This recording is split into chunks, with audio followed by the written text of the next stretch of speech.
La force des forts, une nouvelle de Jack London, lecture par Christophe Tabar. Le vieux Barban long fit une pause dans son récit, lécha ses doigts pleins de graisse et les essuya sur ses flancs laissés à découvert par le fragment usé de peau d'ours qui constituait son unique vêtement. Accroupis sur leurs jarrets, l'entouraient trois jeunes gens, ses petits-fils, Courdin, Poil de Carotte et Froussard de Nuit. Ils se ressemblaient beaucoup, chichement vêtus de peau de bête, maigres et mal bâtis, hanches étroites et jambes torses, mais avec de vastes poitrines, des bras musclés et des mains énormes. Le poil leur foisonnait sur le thorax et les épaules, ainsi que sur la partie extérieure des bras et des jambes. De leurs têtes matelassées d'une chevelure vierge, s'échappaient à chaque instant de longues mèches qui retombaient devant leurs yeux, petits, noirs et étincelants comme ceux d'oiseaux de proie.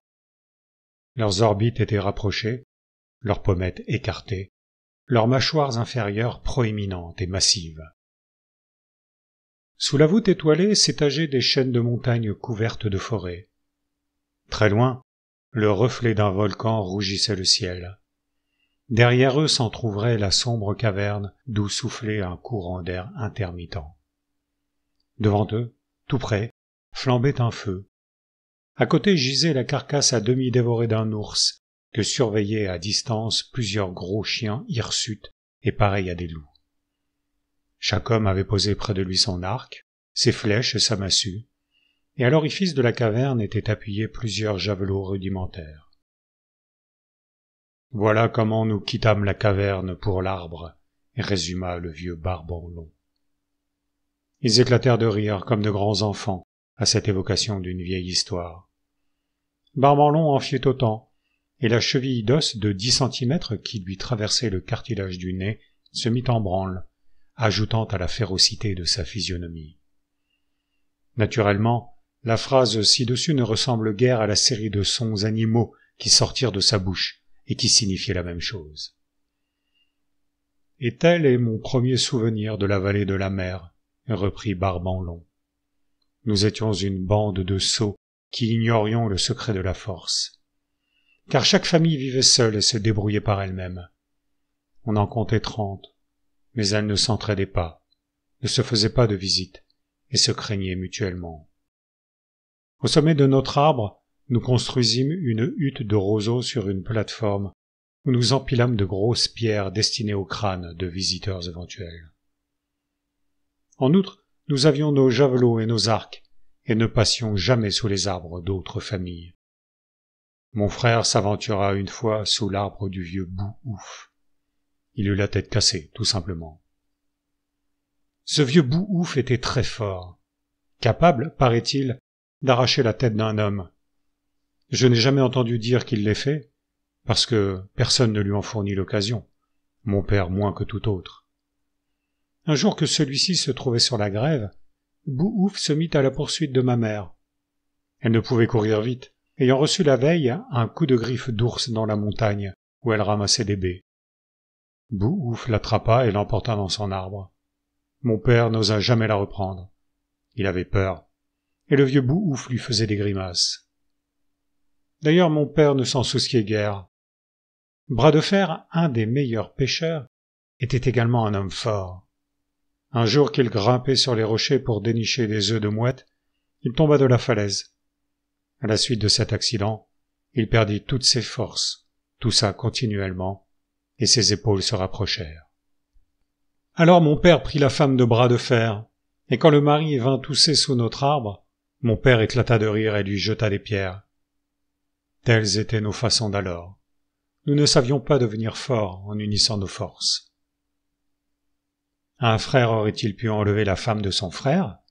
Demanda Courdin. Oui, à condition d'aller lui-même habiter un autre arbre.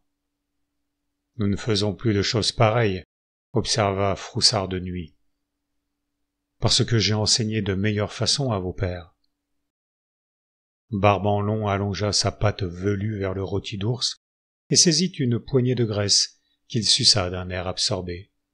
Puis, s'essuyant de nouveau les mains sur ses flancs nus, il continua. Ce que je vous raconte se passait voilà longtemps, alors que nous ne connaissions pas encore les bonnes manières. Vous deviez être rudement sot pour ne pas les connaître, remarqua Courdin. Et Poil de Carotte l'approuva d'un grognement. Nous l'étions, mais nous le devînmes plus encore, comme vous allez le voir. Néanmoins, nous apprîmes à mieux vivre. Et voici comment. Nous autres, mangeurs de poissons, n'avions pas encore appris à mettre nos forces en commun pour devenir forts individuellement. Mais les mangeurs de viande, qui habitaient la grande vallée de l'autre côté de la montagne, se tenaient coude à coude, chassaient ensemble, pêchaient de conserve et se réunissaient pour combattre. Un jour, ils envahirent notre vallée. Chacune de nos familles se retira dans sa caverne ou sur son arbre. Les mangeurs de viande n'étaient que 10, mais ils attaquaient de concert, tandis que nous luttions individuellement et par nos propres moyens. Barbe en Long compta longtemps et laborieusement sur ses doigts. Nous étions 60 hommes, conclut-il. Nous étions très forts et n'en savions rien. Nous vîmes donc les 10 mangeurs de viande attaquer l'arbre de Bou-Ouf. Il se défendit vaillamment, mais sans espoir. Nous regardions. Quand plusieurs des mangeurs de viande grimpèrent à l'assaut, Bou-Ouf dut se montrer pour leur jeter des pierres sur la tête. Les autres n'attendaient que cela pour l'accabler d'une volée de flèches. Telle fut la fin de Bou-Ouf. Ensuite, les mangeurs de viande assiégèrent dans sa caverne le borgne et sa famille. Ils construisirent un feu à l'entrée et l'enfumèrent, comme nous l'avons fait aujourd'hui à cet ours. Après quoi, ils s'en prirent à 6 doigts dans son arbre, et pendant qu'ils le massacraient avec son fils adulte, le reste de notre bande s'enfuyait. Ils capturèrent quelques-unes de nos femmes, tuèrent 2 vieux qui ne pouvaient courir vite et plusieurs enfants, puis entraînèrent les prisonnières dans la grande vallée. À la suite de ce désastre, ceux qui restaient d'entre nous se réunirent en Tapinois, et sans doute à cause de notre frayeur et du besoin que nous éprouvions de nous solidariser, nous discutâmes l'affaire. Ce fut notre premier conseil sérieux, et il aboutit à la formation de notre première tribu. Nous venions de recevoir une leçon. Chaque individu de cette dizaine de mangeurs de viande possédait la force de 10, car les 10 avaient combattu comme un seul homme et additionné leurs forces, tandis que nos 30 familles, dont 60 hommes, ne possédaient que la force d'un individu, chacun se battant pour son propre compte.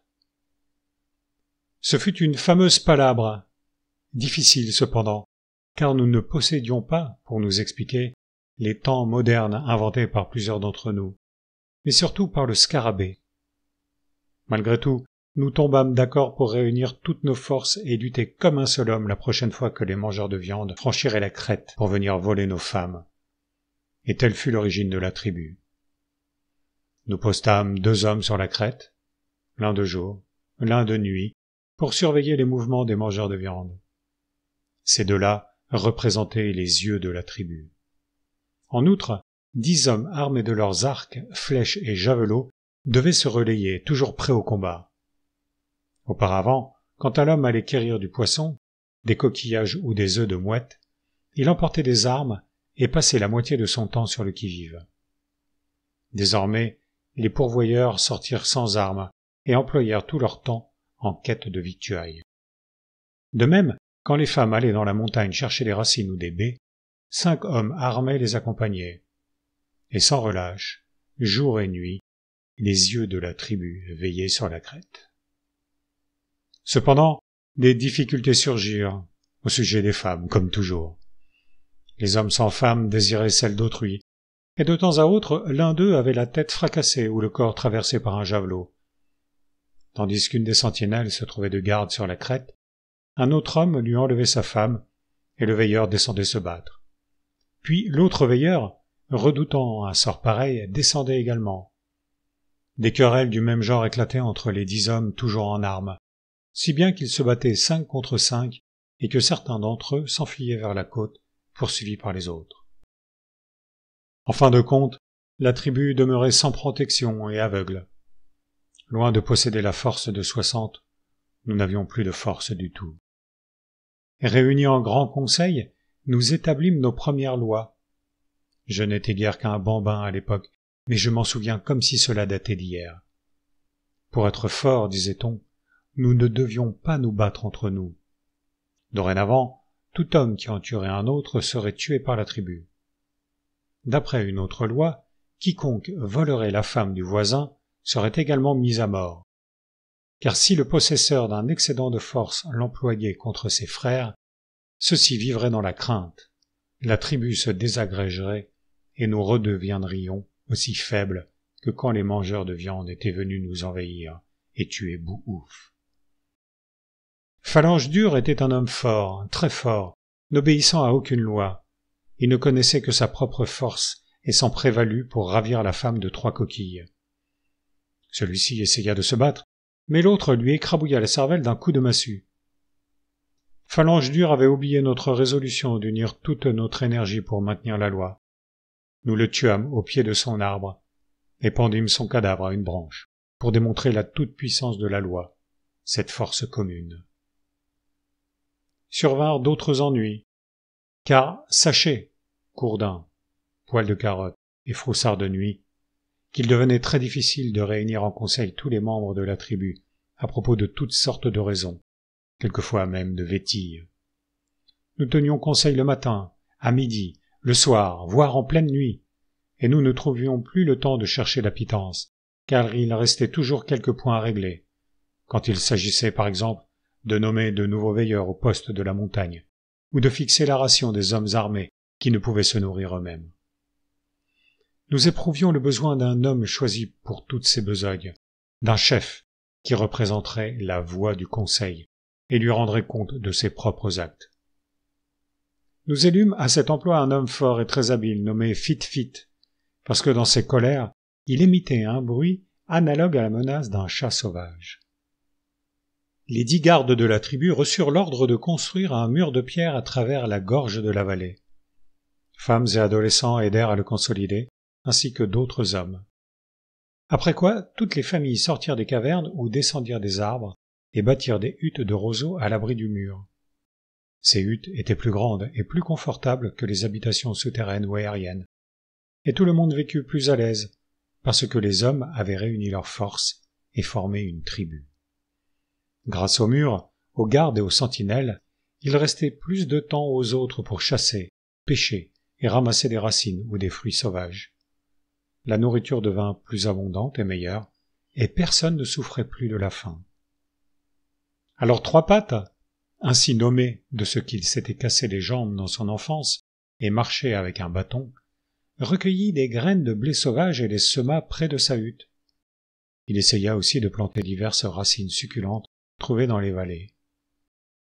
Attiré par la sécurité de la vallée de la mer, due à la muraille, aux gardes et aux veilleurs, ainsi que par la possibilité de se procurer des vivres en abondance sans recourir à la bataille, de nombreuses familles affluèrent des vallées, de la côte et de la montagne, où elles vivaient plutôt en bêtes sauvages que comme des êtres humains.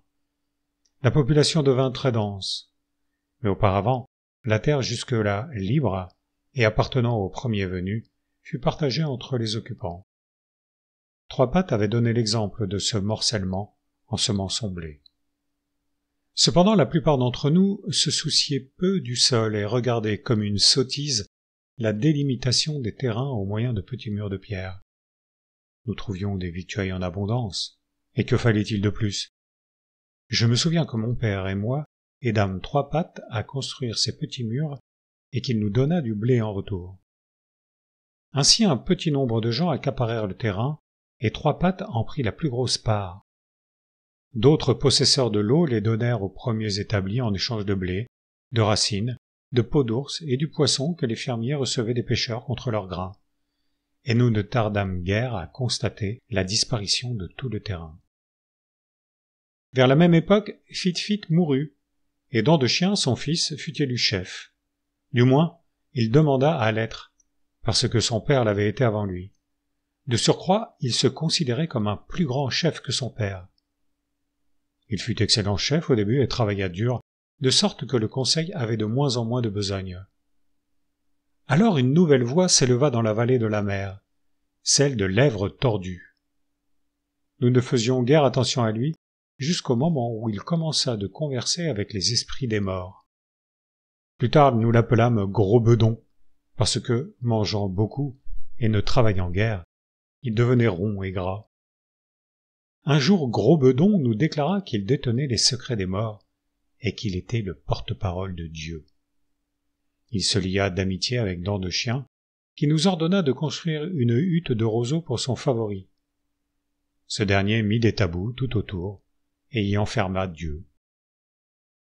Dent de Chien prit un ascendant toujours croissant sur le conseil, et quand celui-ci grognait et menaçait d'élire un nouveau chef, Gros Bedon parlait avec la voix de Dieu pour l'en dissuader, appuyé d'ailleurs par Trois Pattes et autres possesseurs de terrain. En outre, l'homme le plus fort du conseil était Lion de Mer, à qui les propriétaires fonciers donnèrent secrètement de la terre et quantité de peaux d'ours et de paniers de blé. Aussi Lion de Mer déclara-t-il que la voix de Gros Bedon était réellement celle de Dieu et devait être écoutée. Au bout de peu de temps, Lion de Mer fut proclamé porte-parole de Dent de Chien et prit l'habitude de parler à la place de celui-ci. Il y eut aussi Petite Panse, un abo si mince de taille qu'il paraissait n'avoir jamais mangé à sa faim. Dans l'embouchure de la rivière, où le banc de sable amortit la force des vagues, il construisit un grand piège à poissons. Personne n'avait jamais vu ni imaginé chose pareille. Il y travailla pendant plusieurs semaines avec son fils et sa femme, tandis que nous autres, nous nous moquions de la peine qu'il prenait. Mais, le piège achevé, il attrapa en un jour plus de poissons que toute la tribu n'en pouvait prendre en une semaine entière. Et ce fut une occasion de grande réjouissance. Il n'existait qu'un autre endroit de la rivière où l'on put construire un piège à poissons. Quand mon père entreprit, avec moi et une douzaine de camarades, la construction d'un vaste piège, les gardes sortirent de la grande hutte de roseaux bâtie par nous pour Dent de Chien et nous asticotèrent les côtes avec leurs javelots, sous prétexte que Petite Panse devait installer lui-même un piège à cet endroit, sur l'ordre de Lion de Mer, porte-voix de Dent de Chien. Cette façon de faire provoqua de nombreuses protestations, et mon père convoqua un conseil.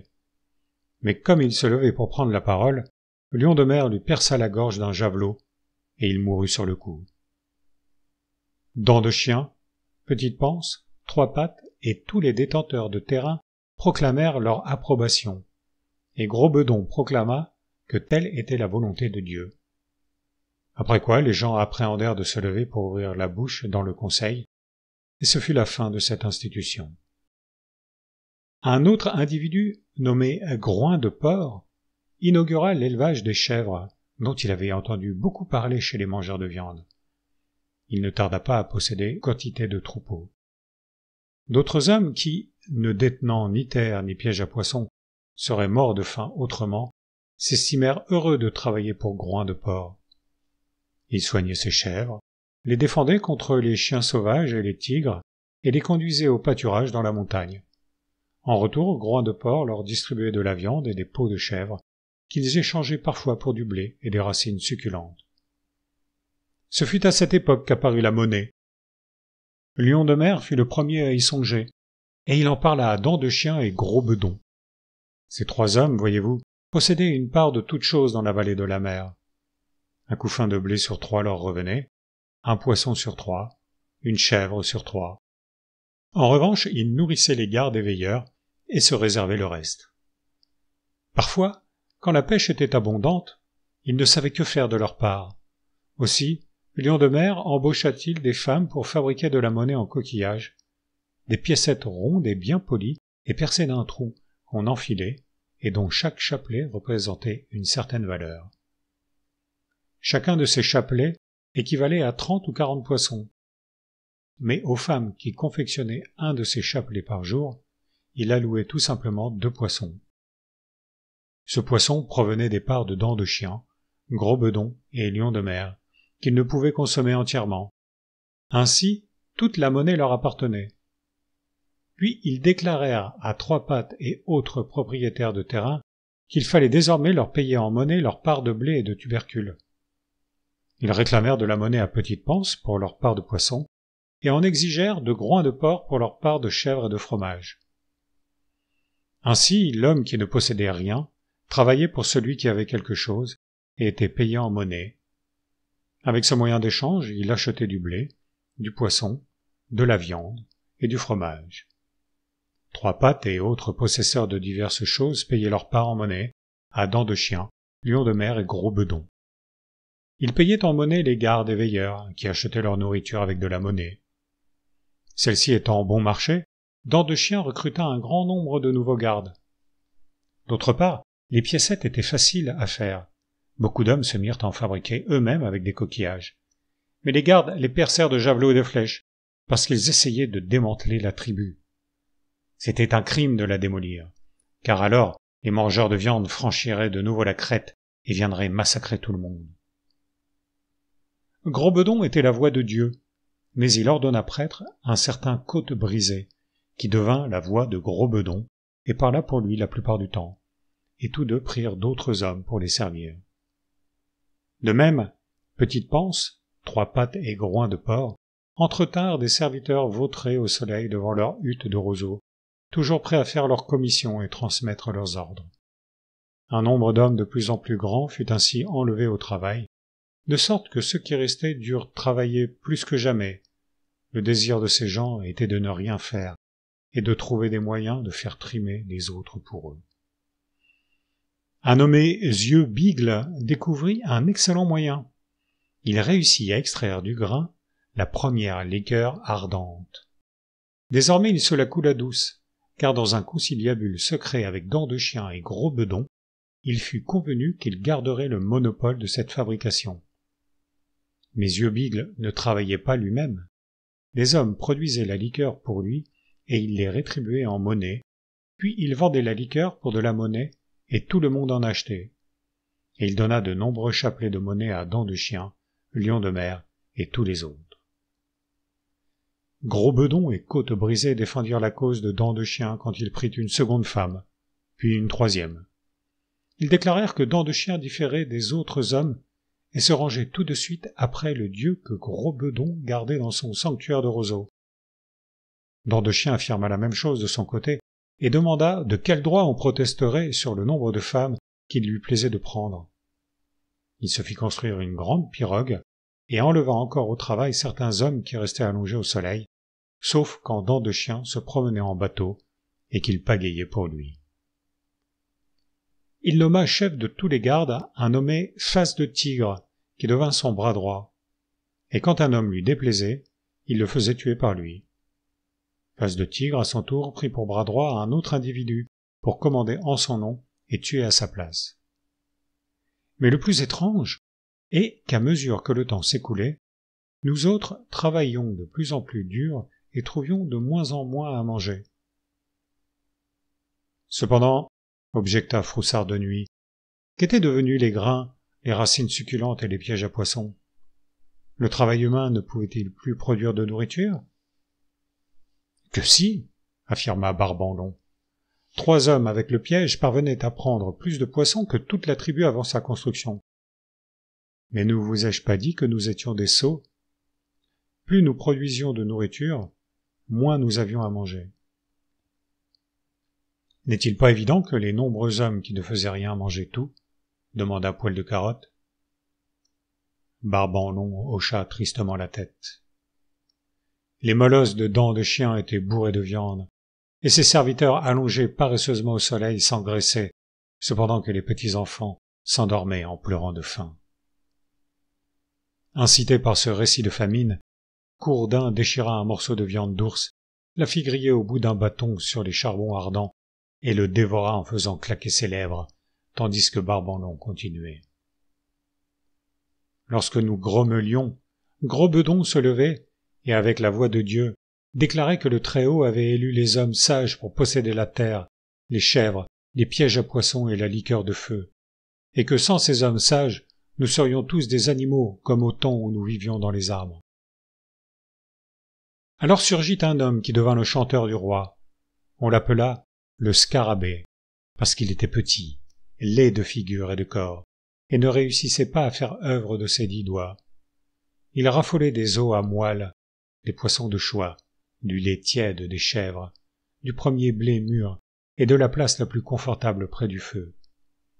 Cette situation de chanteur du roi lui permettait de s'engraisser à ne rien faire.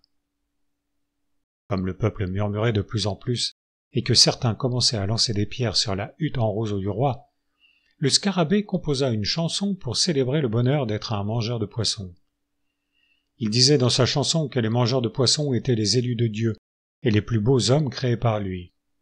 Quant aux mangeurs de viande, il les traitait de porcs et de corbeaux, et recommandait comme une belle et noble action pour les mangeurs de poissons de combattre et de mourir pour accomplir l'œuvre de Dieu, c'est-à-dire en tuant les mangeurs de viande. Les paroles de cet hymne nous enflammèrent, et nous demandâmes à être menés en guerre contre nos voisins. Oubliant notre faim et nos sujets de mécontentement, nous fûmes heureux de franchir la crête sous la conduite de Face de Tigre et de massacrer un grand nombre de mangeurs de viande. Mais les choses n'en marchèrent pas mieux dans la vallée de la mer. La seule façon de trouver à manger était de travailler pour Trois Pattes, Petite Panse ou Groin de Porc, car il n'existait plus aucun terrain où un homme pût semer du blé pour lui-même.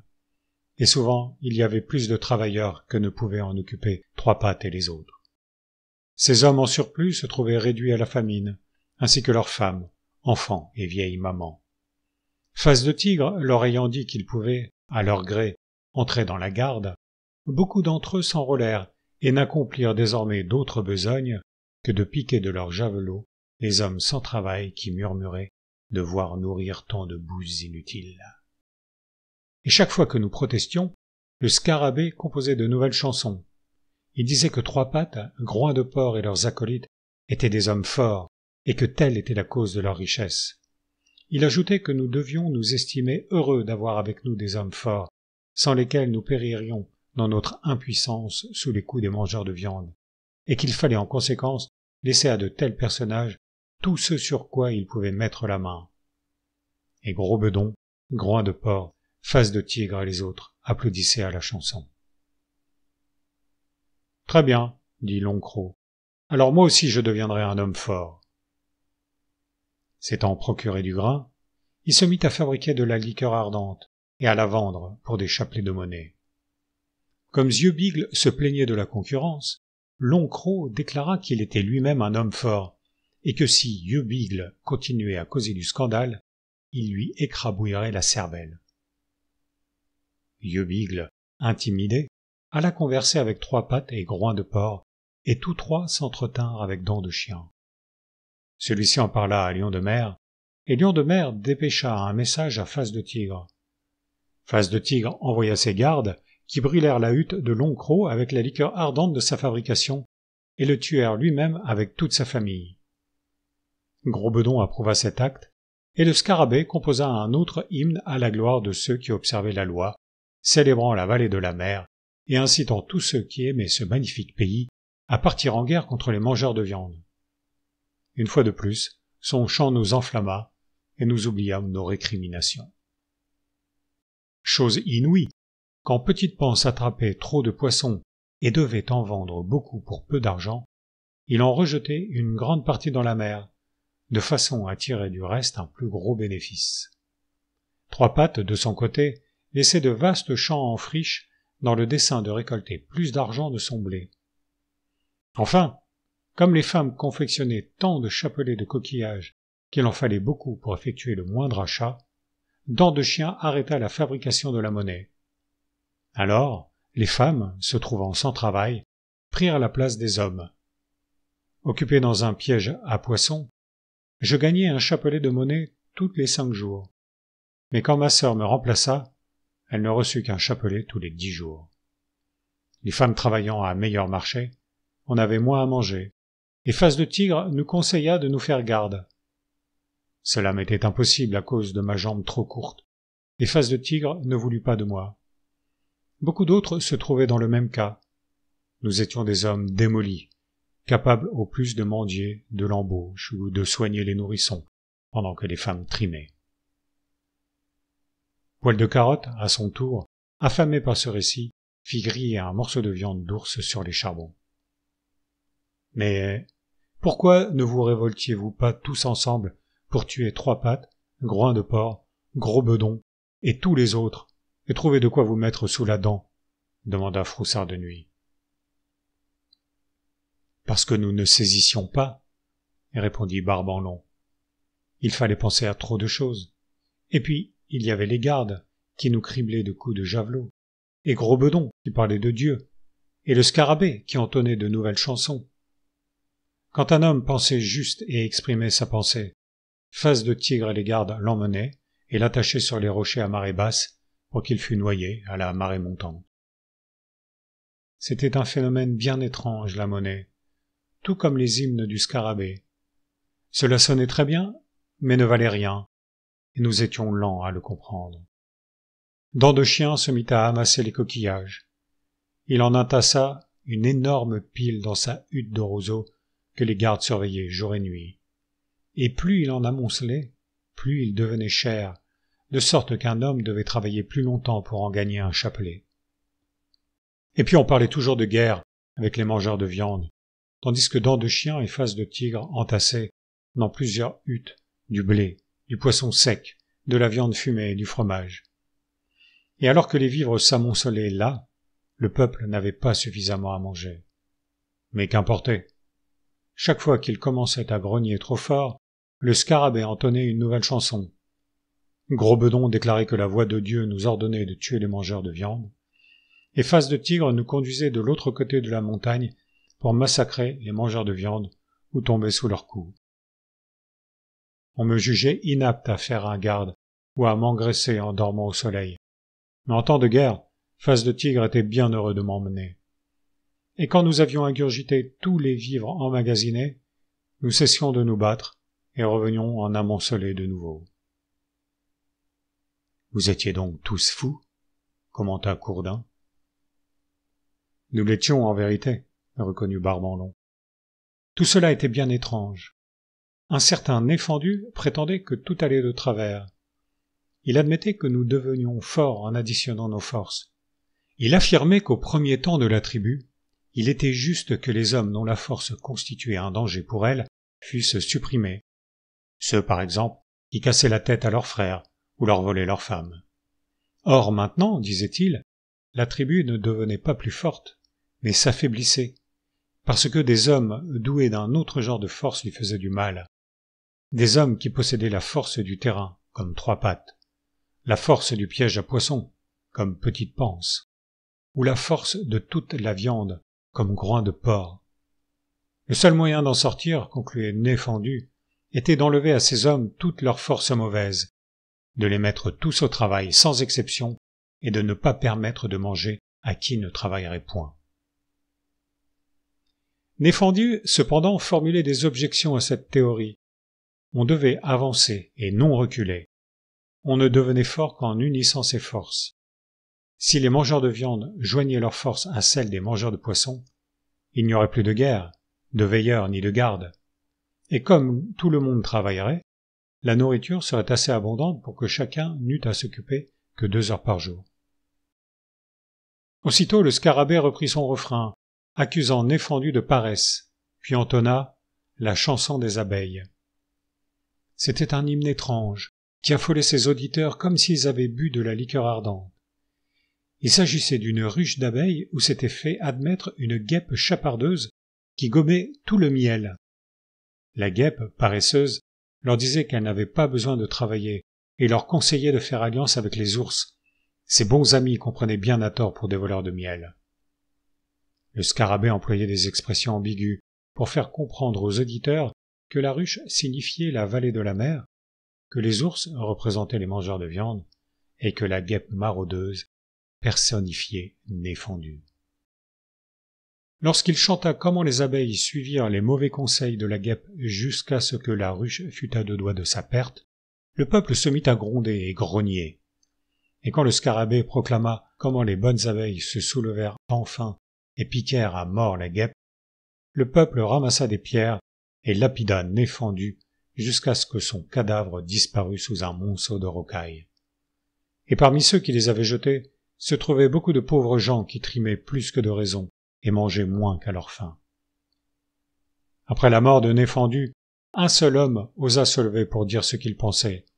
Il se nommait Face Poilue, Où est la force des forts demanda-t-il.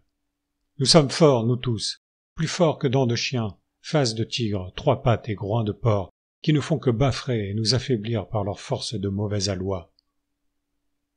On n'est pas peu fort quand on est esclave. Si le premier homme qui découvrit le feu, avec ses vertus et usages, avait employé sa force, nous aurions été ses esclaves, tout comme nous le sommes aujourd'hui de Petite Panse, qui découvrit les vertus et usages du piège à poissons, ainsi que des autres qui surent exploiter les vertus et usages de la terre, des chèvres et de la liqueur ardente. Jadis nous habitions les arbres, mes frères, et nul ne vivait en sécurité. Mais nous ne combattons plus les uns contre les autres. Nous avons uni nos forces. Eh bien, cessons aussi de nous battre avec les mangeurs de viande. Augmentons nos forces des leurs. Alors nous serons vraiment forts. Nous marcherons ensemble, mangeurs de poissons et mangeurs de viande, pour tuer tigres et lions, loups et chiens sauvages. Nous ferons paître nos chèvres sur tous les flancs des montagnes. Nous sèmerons notre blé et planterons nos tubercules dans toutes les vallées. Ce jour-là, nous serons si forts que tous les animaux sauvages fuiront devant nous et disparaîtront, et rien ne nous arrêtera, car la force de chaque individu sera la force de tous les hommes de ce monde. Ainsi parlait Face Poilu, et ils le tuèrent sous prétexte que c'était un rétrograde qui voulait nous ramener à la vie arboricole. Chaque fois qu'un homme se levait pour aller de l'avant, les sédentaires le traitaient d'arriéré et demandaient sa mort, et les gens pauvres, dans leur sottise, aidaient à le lapider. Oui, nous étions tous des sots, excepté les gros et les gras qui ne travaillaient point. Les sots, on les appelait sages, et les sages, on les massacrait. Les travailleurs ne mangeaient pas leur comptant, et les fainéants se gavaient. La tribu continua de perdre ses forces. Les enfants étaient faibles et malingres, et comme la nourriture nous manquait, d'étranges maladies s'abattaient sur nous, et nous mourions comme des mouches. Alors les mangeurs de viande nous tombèrent sur le dos. Nous avions trop longtemps suivi Face de Tigre pour les tuer sur l'autre versant de la montagne. Maintenant, ils venaient chercher la monnaie de leurs pièces. Ils nous exterminèrent tous, excepté quelques femmes qu'ils emmenèrent avec eux. Le scarabée et moi échappâmes au carnage. Me cachant dans les endroits les plus sauvages, je devins chasseur de viande et ne connus plus la famine. Je volai une femme chez nos ennemis et allai vivre dans les cavernes de hautes montagnes où l'on ne pouvait me trouver. Nous eûmes 3 fils, qui volèrent chacun une femme chez les mangeurs de viande. Et vous savez le reste, car n'êtes-vous pas mes petits-fils? Mais le scarabée, que devint-il? Demanda Courdin. Il alla vivre avec les mangeurs de viande et devint chanteur du roi. C'est un vieillard maintenant, mais il rabâche les vieilles chansons. Dès qu'un homme se lève pour aller de l'avant, il l'accuse de marcher à reculons pour retourner vivre dans les arbres. Barban Long fouilla la carcasse d'ours et mâchonna une poignée de graisse entre ses gencives édentées. Un jour, dit-il en s'essuyant les mains sur ses flancs, tous les sots seront morts et tous les vivants suivront la route du progrès. La force des forts leur appartiendra et ils uniront leurs énergies de telle façon qu'aucun homme en ce monde ne se batte plus avec un autre. On ne verra plus de gardes ni de veilleurs sur les murailles. Tous les animaux de proie disparaîtront et, comme le prédisait Face Poilu, nous ferons paître nos chèvres sur les flancs des montagnes et cultiverons notre blé et nos racines succulentes dans toutes les vallées de la terre. Tous les hommes seront frères. Aucun ne passera son existence à lézarder au soleil et à se faire nourrir par ses semblables. Et tous ces événements arriveront quand tous les sots seront morts et qu'il n'existera plus de virtuoses pour piétiner sur place et entonner la chanson des abeilles. Les abeilles ne sont pas des êtres humains.